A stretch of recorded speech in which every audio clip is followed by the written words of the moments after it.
যে সকল নারী অনেক সুন্দরী, অনেক সফল তার কেরিয়ার নিয়ে, তারা সবার প্রিয়।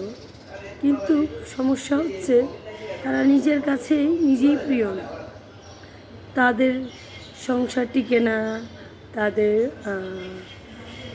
হতাশা থাকে, দুঃখ থাকে, বিভিন্নভাবে তাদেরকে অপদস্থ হতে হয়। আবার যারা মন দিয়ে সংসার করে, সন্তান স্বামী সামলায়, তারা ওই সকল নারীদেরকে ফলো করে, যারা চাকুরি করে, যারা এস্টাবলিশড, যারা কিছু করে দেখাতে পারে, তাদেরকেই অনুসরণ করে বা অনুকরণ করে। আসলে ভালো থাকা, সম্মানে থাকা সব কিছুই নিজের ব্যাপার।